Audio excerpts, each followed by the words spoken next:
Hi అండి, welcome back to my channel. So ఈరోజు recipe అండి, నేనైతే ఒకసారి రెస్టారెంట్లో తిన్నాను. యాక్చువల్గా అక్కడ చాలా బాగుంది. సో ఒకసారి ఇంట్లో ట్రై చేద్దాము అని చెప్పి నేను చేస్తున్నాను.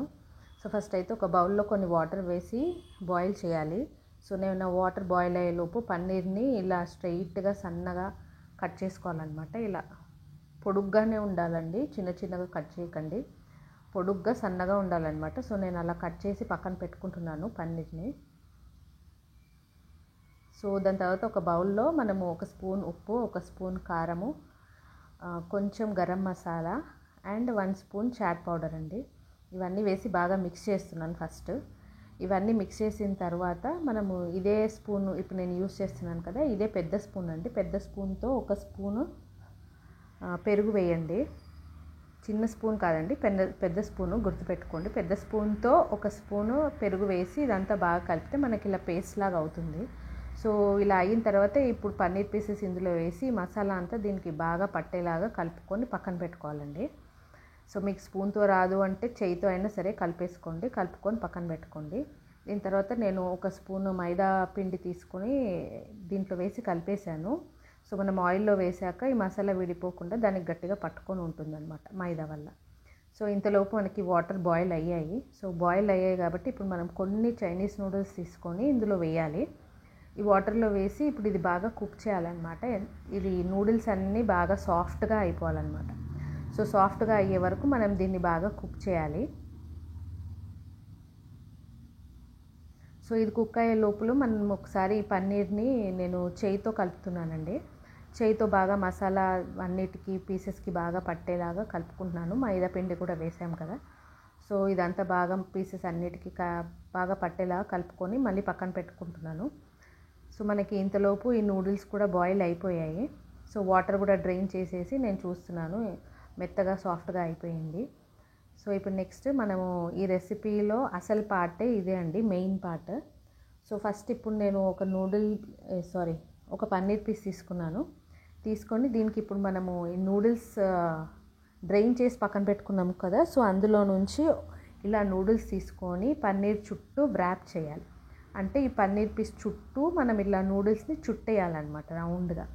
ఇది ఎలా అంటే మొత్తము ఈ నూడిల్స్ పన్నీర్ పీసెస్కి పట్టుకొని ఉండాలి, ఇలా విడిపోకుండా పట్టుకోవాలన్నమాట గట్టిగా.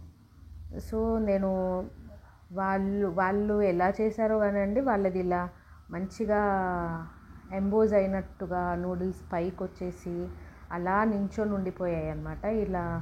కానీ నాకేమో ఇది ఒక సైడ్ నుంచి చుడుతుంటే ఇంకో సైడ్ నుంచి ఊడిపోతున్నాయి అండ్ అది గట్టిగా పట్టుకోవట్లేదు కూడా. మరి వాళ్ళు ఎలా చేశారో, వాళ్ళు ఎక్స్పర్ట్స్ కదండి, వాళ్ళది వేరే. సో ఇలా పన్నీర్ పీసెస్ అన్నిటికీ ఇలా నూడిల్స్ అంతా మనం బాగా చుట్టేయాలన్నమాట. అంటే కొన్నే పెట్టాలి నూడిల్స్ అని ఏం లేదు, ఎక్కువే పెట్టొచ్చు. కానీ నాకు అది రావట్లేదు అనమాట, ఒక సైడ్ నుంచి పెడుతుంటే ఇంకో సైడ్ నుంచి ఊడిపోతున్నాయి అవి. సో ఫైనల్గా అయితే ఒక పీస్ పెట్టానండి. సో ఇలాగా ఇంకో పీస్ పెట్టి చూపిస్తున్నాను నేను మీకు. కానీ వాళ్ళు చేసింది రెస్టారెంట్లో మాత్రం చాలా బాగుందండి అసలు. కానీ అక్కడ ఏంటంటే కొంచెం కాస్ట్లీ ఉంది. సో ఒకటే ప్లేట్ తినేసి సైలెంట్గా వచ్చేసాము. ఇంకో ప్లేట్ ఆర్డర్ ఇద్దామన్నా కాస్ట్లీ ఉంది కొంచెం. సో ఏముందిలే, ఈజీయే కదా, ఇంట్లో ట్రై చేయొచ్చులే అనుకున్నా నేను. కానీ ఇది వ్రాప్ చేయడమే కొంచెం కష్టంగా ఉందండి, మిగిలిన ప్రాసెస్ అంతా ఈజీ. ఈ వ్రాపింగ్ ప్రాసెసే కొంచెం కష్టంగా ఉంది, చుట్టడము అది అలా ఉండిపోవాలి కదా నూడిల్స్, కానీ ఉండట్లేదు, నూడిల్స్ జారిపోతున్నాయి.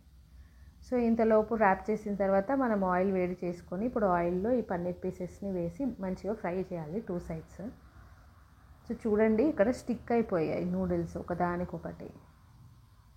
సో ఇవి సపరేట్ చేయడానికి మళ్ళీ నేను 2 sides బాగా ఫ్రై అయిన తర్వాత తిప్పుకోవడానికి కూడా ఈజీగా ఉంటుందిలే అతుక్కుంటే అని చెప్పేసి అలాగే ఉంచి 2 sides ఫ్రై చేసిన తర్వాత ఇలా స్పూన్తో మిడిల్లో బ్రేక్ చేస్తున్నాను నేను.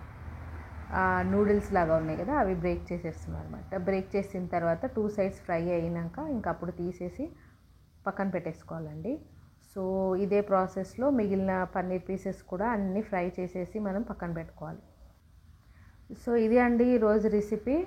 దీని పేరు ఏంటంటే థ్రెడెడ్ పన్నీర్ అంటండి. సో ఫస్ట్ టైం ట్రై చేశాను నేనైతే, జస్ట్ రెస్టారెంట్లో చూసి వచ్చి ఇంట్లో ట్రై చేశాను. థ్రెడెడ్ పన్నీర్ ఇది. సో ఫైనల్గా నాకు ఇలా వచ్చింది. టేస్ట్ బాగానే ఉందండి, బట్ వాళ్ళకు వచ్చినంత టేస్టీగా అయితే నాకు రాలేదు. బట్ ఓకే, బాగానే ఉంది, మేము తినేసాము. And now don't forget to like, share and subscribe my channel. Thank you.